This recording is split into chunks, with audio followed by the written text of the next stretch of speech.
사탄이 곧 여호와 앞에서 물러가니라. 하루는 욥의 자녀들이 그 맏아들의 집에서 음식을 먹으며 포도주를 마실 때에 사환이 욥에게 와서 아뢰되 소는 밭을 갈고 나귀는 그 곁에서 풀을 먹는데 스바 사람이 갑자기 이르러 그것들을 빼앗고 칼로 종들을 죽였나이다. 나만 홀로 피하였으므로 주인께 아래로 왔나이다. 그가 아직 말하는 동안에 또 한 사람이 와서 아뢰되 하나님의 불이 하늘에서 떨어져서 양과 종들을 살라버렸나이다. 나만 홀로 피하였으므로 주인께 아래로 왔나이다. 그가 아직 말하는 동안에 또 한 사람이 와서 아뢰되 갈대아 사람이 새 무리를 지어 갑자기 낙태에게 달려들어 그것을 빼앗으며 칼로 종들을 죽였나이다. 나만 홀로 피하였으므로 주인께 아래로 왔나이다. 그가 아직 말하는 동안에 또 한 사람이 와서 아뢰되 주인의 자녀들이 그들의 맏아들의 집에서 음식을 먹으며 포도주를 마시는데 거친 들에서 큰 바람이 와서 집 네 모퉁이를 치매 그 청년들 위에 무너짐으로 그들이 죽었나이다.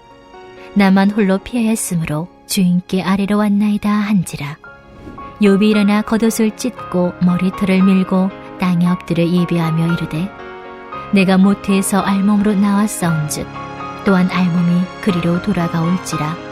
주신 이도 여호와시오 거두신 이도 여호와시오니 여호와 이름이 찬송을 받으실지니이다 하고 이 모든 일에 욥이 범죄하지 아니하고 하나님을 향하여 원망하지 아니하니라.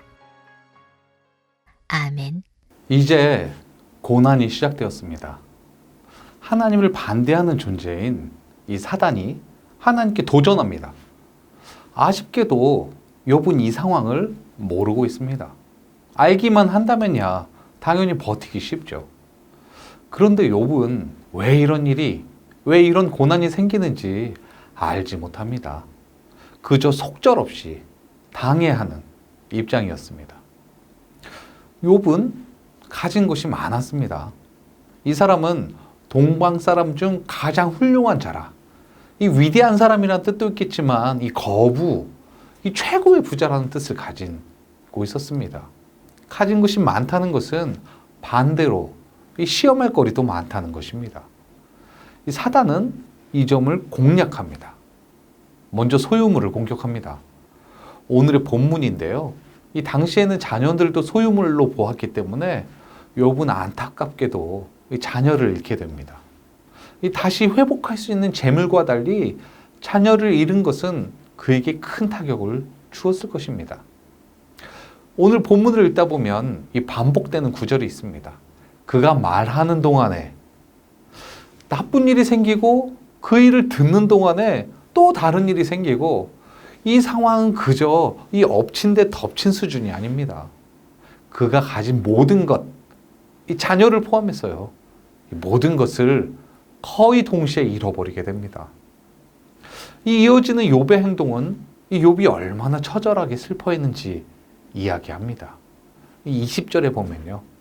욥이 일어나 겉옷을 찢고 머리털을 밀고 땅에 엎드려 예배하며 당시에는 슬픈 일, 이 억울한 일이 생기면 옷을 찢고 머리에 먼지를 뒤집어 씌우고 이 억울함을 표현하는 문화가 있었습니다. 욥이 머리까지 밀면서 슬퍼했다는 것은 이 슬픔이 아무렇지도 않게 받아들인 것이 아니라는 것을 말합니다. 당연히 욥도 많이 괴롭고 슬펐습니다. 그러나 이어지는 욥의 고백은 의외입니다. 21절 후반에 보시면 주신 이도 여호와요 거두신 이도 여호와시오니 여호와의 이름이 찬송받으실지니이다. 20절에서의 욥의 슬픔을 말하지 않았다면 21절만 보고는 오히려 욥이 이상한 사람이라고 생각했을 것 같습니다. 누가 봐도 이 최악의 고통에 빠질 만한 상황인데요. 오히려 하나님을 찬송하다니요. 이 두 절 사이에서 느껴지는 이 욥의 고통에 공감할 수 있으신가요?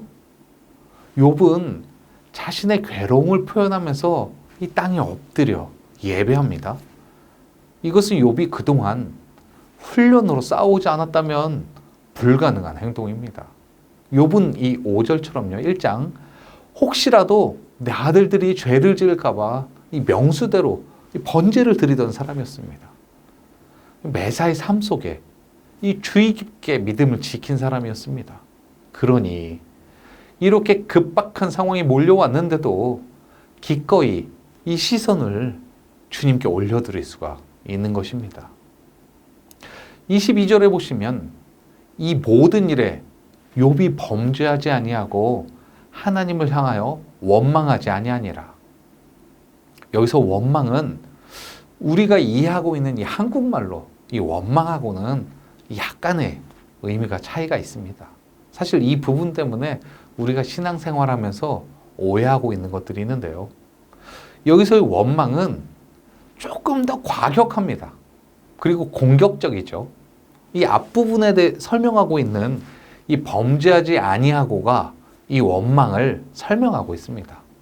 이 원망은 죄를 저지를 수준의 원망을 의미합니다. 어쨌든 이 욥은 여기까지 무사히 버텨냅니다. 그럼 하나님이 욥에게 바라시는 것이 무엇일까요? 단지 사탄이 이 욥의 믿음을 가지고 시비를 거니까 하나님이 그저 응답하신 걸까요? 마치 내게 하듯이요. 욥기를 보면서 우리가 바라보아야 하는 중요한 관점이 있습니다. 그것은 하나님의 말씀 속에 있는 하나님 아버지의 마음입니다. 결론부터 말씀드리겠습니다. 이 42장 5절 말씀에 내가 주께 대하여 귀로 듣기만 하였사오나 이제는 눈으로 주를 배옵나이다. 사실 하나님이 욥에게 듣고 싶은 고백은 이것입니다. 누군가로부터 전해 들은 하나님에 대한 이야기가 아닌 어디서 읽어서 아니면 이 누군가의 간증을 통해서 들은 하나님이 아닌 내가 직접 만나고 이 경험한 하나님을 고백하게 하는 것입니다. 욥기의 시작을 이 관점에서 다시 살펴보겠습니다. 1장 7절에 여호와께서 사탄에게 이르시되 내가 어디서 왔느냐? 사탄이 여호와께 대답하여 이르되 땅을 두루 돌아 여기저기 다녀왔나이다. 내 하나님이 여호와 하나님께서 사탄이 어디 갔다 왔는지 모르셨을까요? 그래서 물어보시는 걸까요? 아닙니다. 바로 이어지는 8절을 보시면요. 내가 내 종 욥을 주의하여 보았느냐? 그와 같이 온전하고 정직하여 하나님을 경외하며 악에서 떠난 자는 세상에 없느니라. 내 종 욥 봤어? 하나님이 사탄을 오히려 도발하고 있어요. 사실 이전에는 사탄이 하나님께 따져서 하나님이 시험을 허락한 것 같았는데 하나님의 관점으로 보면 조금 더 다르게 보입니다. 내 종 욥 봤어? 이 엄청난 칭찬을 하시죠. 이에 대한 사탄의 반응은 지극히 당연합니다. 이건 우리의 시선, 세상적인 시선과도 맞닿아 있습니다. 사실 우리가 이렇게 다른 사람 평가하잖아요. 이 짚고 넘어가야 하는 부분이 여기서 시작됩니다. 만약에요, 하나님이 사탄에게 욥의 이야기를 꺼내지 않았다면 어떻게 됐을까요? 네, 아무 일도 일어나지 않죠. 무사히 평안히 아무 일 없이 욥은 그렇게 살았을 것입니다. 그렇다면 욥은 결국 이런 고백 못했을 겁니다. 내가 주께 대하여 귀로 듣기만 하였사오나 이제는 눈으로 주를 배옵나이다. 이 의롭다 칭찬받는 욥도 하나님을 직접 경험하지 못하고 인생을 마감했을지도 모릅니다. 다시 1장 7절 여호와께서 사탄에게 이르시되 내가 어디서 왔느냐? 이 하나님 속마음 무엇이었을까요? 딱 걸렸다 요놈. 내가 정말 사랑하는 욥이라는 친구가 있는데 이 친구가 정말 신앙생활 열심히 잘해. 근데 아쉬운 게 어디서 들은 대로는 잘하는데 나 여호와 하나님 나하고는 만나본 적이 없어. 그래서야 이 나에 대해서 오해하기 딱 십상인데 이 하나님이 걱정하고 있던 차에 사단이 딱 하고 걸린 거죠. 요 놈을 써야겠다. 하나님이 욥과 만나는 도구로 사단을 사용합니다. 사단의 시기를 활용하신 것이죠. 우리에게 시련은, 고통은 이렇게 다가옵니다. 그럼 이제 우리는 이 시련의 정답을 알게 되죠. 하나님 아버지와 자녀인 우리, 이 둘 사이의 시험의 답은 너무 뻔합니다. 하나님이 주셨으니 하나님이 가져가시는 게 당연합니다. 이 오늘 본문에서의 욥의 고백은 어떻게 느껴지시나요? 하나님이 이 답 듣고 역시 욥이야 하고 기뻐하셨을까요? 이 말씀과 거리를 두고 읽어보면 이 상황을 이미 믿음이 있는 우리가 아니라 일반인들이죠. 믿지 않는 사람의 시선으로 보면 지금 욥은 남 이야기하고 있습니다. 자기 고통을 자기 고백을 하고 있는 것이 아니라 그렇게 해야 하는 답, 자기 말이 아니라 이 남을 통해 들은 말을 하고 있는 거죠. 하나님 아버지가 원하는 것은 이것이 아닙니다. 물론 이 범죄하지 않은 이 욥은 다행입니다만 하나님이 원하시는 것은 이 솔직한 우리의 고백이죠. 하나님은 이 고통을 통해서 욥을, 우리를 만나고 싶어 하시니까요. 우리의 행위, 이 겉으로 보여지는 신앙의 모습이 아니라 이 고통 속에서, 이 마음 깊은 곳에서 끓어오르는 아픔 속에서 하나님을 찾기 원하시는 것입니다. 자, 그러면 또 다른 관심사가 있죠. 이 사단, 과연 어떻게 될까요? 하나님은 하나님의 자녀에게 시험을 주는, 이 고통을 주는 사단을 과연 보고만 계실까요? 비록 하나님이 이 훈련을 위해서 허락하셨더라 하도 말이죠. 우리는 이것도 이미 결과를 알고 있습니다. 여자의 후손이라고 불리는 우리의 구원자 예수 그리스도, 사단의 머리를 꽉 밟아서 짓이겨 버립니다. 사실 우리는 이러한 시험 과정을 거치더라도 빨리 통과할 수 있습니다. 이미 답을 알고 있고 게다가 돕는 분도 계시죠. 바로 우리 안에 계신 성령님이십니다. 우리를 위해 끊임없이 간구하고 계신 성령님. 심지어 우리가 낭망해서 기도할 힘조차 없을 때, 그때도 우리를 위해 기도하고 계십니다. 답도 알고 있고, 괜한 오답 쓸까봐 옆에서 도와주는 성령님도 있고.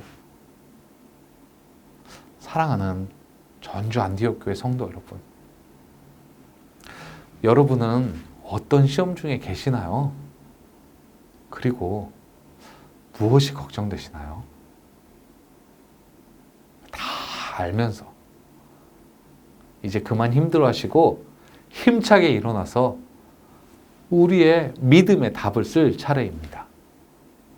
하나님 더욱 알기 원합니다. 하나님 더 만나기 원합니다. 아멘. 우리 함께 기도하시겠습니다. 첫 번째 기도하실 때는 이 시련을 통한 하나님의 마음을 더욱더 알게 하여 주시옵소서. 두 번째는요, 성령님의 인도하심으로 이 시련을 극복하게 하옵소서. 우리 세 번째 기도하실 때는 이 선교지에 어려움 겪고 계신 선교사님들 가운데 위로해 주시고 또 힘과 필요를 채워 주시옵소서. 함께 기도하시겠습니다.